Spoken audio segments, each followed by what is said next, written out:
Assalamualaikum dan salam sejahtera.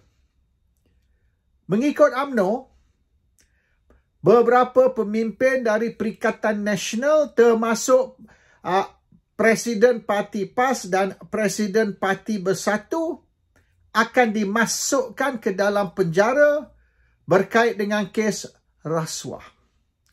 Mengikut UMNO, Perikatan Nasional telah mencuri sebanyak 600 bilion ringgit duit rakyat. 600 bilion tu sama dengan 15 tahun dividen dari Petronas. Dalam masa 6 bulan sahaja, Kerajaan Perikatan Nasional berjaya mencuri sebanyak 15 tahun dividen dari Petronas. A new world record. Tak pernah dibuat sebelum ini. So, beberapa pemimpin dari Parti Peribumi Bersatu telah ditangkap dan telah di-charge atas macam-macam tuduhan. Tetapi mahkamah telah tendang keluar charge terhadap Muhyiddin Yassin. Mahkamah kata tidak ada bukti. Tuduhan yang Muhyiddin telah curi 600 bilion dan turun kepada 520 bilion dan turun akhirnya 300 juta sahaja. Dan mahkamah kata mana bukti? No proof. So mahkamah tendang keluar kes tersebut. Tentang pemimpin PAS pula, dia orang belum lagi berjaya mengesan apa-apa kesalahan lah ataupun kelakuan rasuah yang telah dibuat oleh pemimpin PAS. Mereka cuba dulu. Anwar Ibrahim telah berkata Najib telah memberi 90 juta duit 1 MDB. Duit yang dicuri dari 1 MDB dibayar kepada PAS. Dan mengikut Anwar, dia ada bukti. Dan dia akan dedahkan bukti ini. Tapi ini bertahun-tahun dulu. Sampai hari ini, pemimpin PAS ataupun Abdul Hadi Awang belum lagi di-charge untuk curi rasuah atau curi duit 1 MDB. Dia umum saja, dia ada bukti, tapi sampai hari ini nothing has happened. So, nampaknya charge terhadap pemimpin Bersatu, kononnya mereka terlibat dengan rasuah, curi duit, tidak lekat. Kes-kes tu semua nampaknya susah nak lekat. Dan orang tentang pemimpin PAS belum start lagi pun, belum charge lagi pun. Dia orang tak jumpa apa-apa. Walaupun mereka kata orang PAS, pemimpin PAS, termasuk Abdul Hadi Awang, terlibat dengan rasuah, salah guna kuasa, curi duit rakyat. Tapi sampai hari ni dia orang tak berjaya lagi nak charge, tak jumpa lagi apa-apa kes atau apa-apa bukti.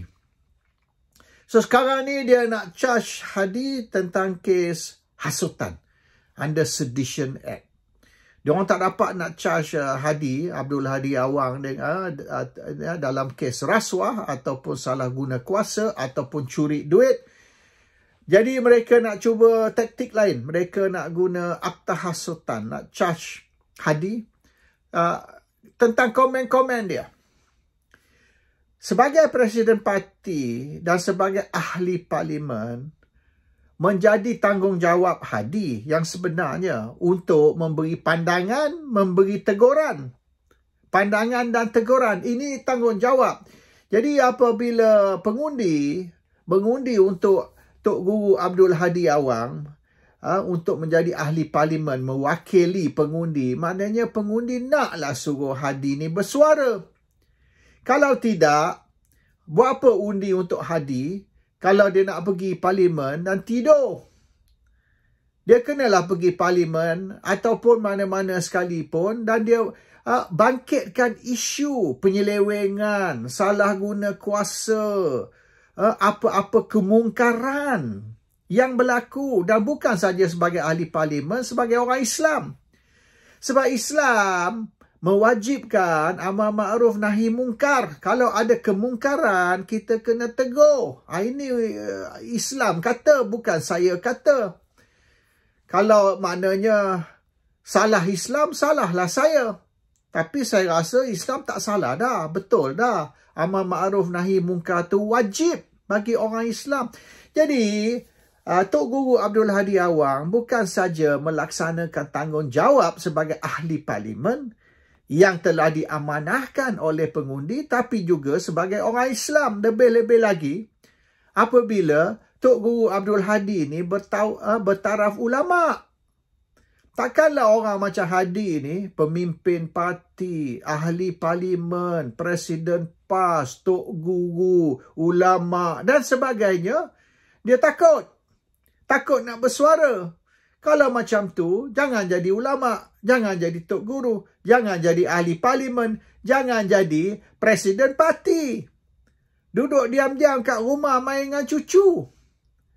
Kalau kita nak jadi pemimpin, kita nak jadi ahli parlimen, kita nak jadi presiden parti, kita nak jadi Tok Guru, kita nak jadi ulama', maka wajib kita melaksanakan tanggungjawab kita, iaitu bersuara, iaitu menentang kemungkaran, iaitu tegur mana-mana pemimpin ataupun kerajaan yang melakukan kesalahan atau menyeleweng. Our duty, our job. Jadi apabila Tok Guru Abdul Hadi Awang melaksanakan tanggungjawab dia sebagai ahli parlimen, sebagai pemimpin parti, sebagai orang Islam, sebagai Tok Guru dan sebagainya, mereka nak tangkap dia pula. Jadi Tok Guru Abdul Hadi kata kalau dia didapati bersalah, kalau dia didenda ataupun sebaliknya di penjara, dia akan masuk penjara. Kalau dia orang nak cuba denda Hadi, kalau Hadi boleh didenda, maka lucutlah dia punya jawatan sebagai ahli parlimen. He will be disqualified as a member of parliament, maka boleh adakan pilihan raya kecil. Tetapi Hadi tidak akan membayar denda, the fine, dan dia akan masuk penjara. Penjara boleh sampai 3 tahun.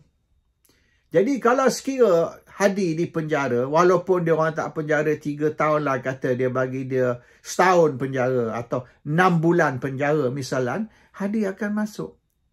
Hadi rela masuk penjara dan dia tidak akan bayar denda ataupun saman. So kita tengok sejauh mana kerajaan Anwar Ibrahim, kerajaan Madani, kerajaan perpaduan Pakatan Barisan, sejauh mana mereka berani masukkan Hadi ke dalam penjara. Kalau saya dah berapa kali masuk penjara, masuk keluar, takkanlah Tok Guru Abdul Hadi ni takut. Tok Guru ni, Abdul Hadi ni lebih tinggi taraf dia banding dengan saya. Jadi kita tengok berani ke tidak mereka penjarakan Hadi, semata-mata kerana Hadi menegakkan kebenaran dan menentang kemungkaran. Itu saja. Kesalahan Hadi ialah mengikut Islam, melaksanakan Islam. Apabila Hadi, Tok Guru Abdul Hadi Awang melaksanakan Islam dan dihukum melalui undang-undang dunia ataupun undang-undang sekular, Sedition Act tu undang-undang British. Sedition Act tu dilaksanakan sebelum merdeka. Masa Malaya ni masih di bawah penjajahan British. It's a British law, dan asal Akta Hasutan tu, Sedition Act tu, asal dia dari undang-undang Kristian. Tahun 1500, 1600 dulu. Masa Henry VIII. Masa Queen Elizabeth I, masa King Charles I, King Charles II, itu berapa ratus tahun dulu. Charles I, Charles II, Henry VIII, Elizabeth I. Itu berapa ratus tahun, tahun 1500, tahun 1600 punya era dulu. So, undang-undang tu, asal dia, Sedition Act, ialah supaya orang tidak menyoal agama Kristian. Sebab semasa tu Henry VIII pecah dari Rom. England menubuhkan satu church baru, iaitu the Church of England, di mana mereka berpisah dari the church in Rome. Jadi apabila orang menyoal, tindakan Henry VIII untuk pecah dari Vatican dan buka Church of England yang bertentangan dengan Vatican, orang yang menyoal ditangkap di bawah Sedition Act. Ini undang-undang mempertahankan agama Kristian Church of England. Undang-undang Sedition Act yang ditubuhkan untuk mempertahankan agama Kristian, iaitu Church of England, sekarang diguna untuk rakyat Malaysia yang menentang kerajaan. So actually we are using Church of England punya law ni yang sebenarnya. Church of England law untuk nak menghukum rakyat Malaysia yang menentang kerajaan. So anyway, sekarang ni undang-undang British tu, undang-undang sebelum merdeka, tak lama selepas Perang Dunia Kedua lah, sebelum merdeka, undang-undang tu diguna untuk nak menghukum orang Melayu dan orang Islam yang menyoal kerajaan. Jadi samalah macam British dulu, orang yang menentang British ditangkap di bawah Akta Hasutan. Dan selepas merdeka masih diguna untuk menentang kerajaan, Barisan Nasional dan Pakatan Harapan. So it's actually a very old British law, very old church law lah yang diguna. So dia orang tak mau guna undang-undang syariah. Kalau guna undang-undang syariah, maknanya Hadi ni boleh dianggap sebagai melaksanakan atau menunaikan fardu Islam. He's fulfilling his Islamic duty actually dengan menentang kemungkaran.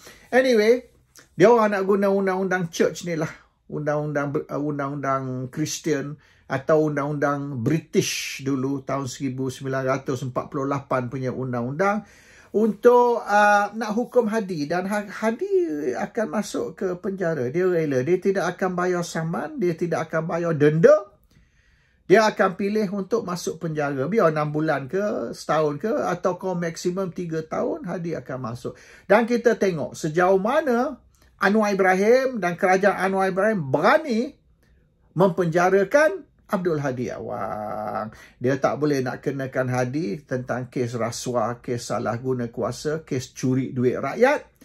Dia nak guna pula undang-undang Henry VIII, undang-undang Elizabeth I untuk nak penjarakan Abdul Hadi Awang.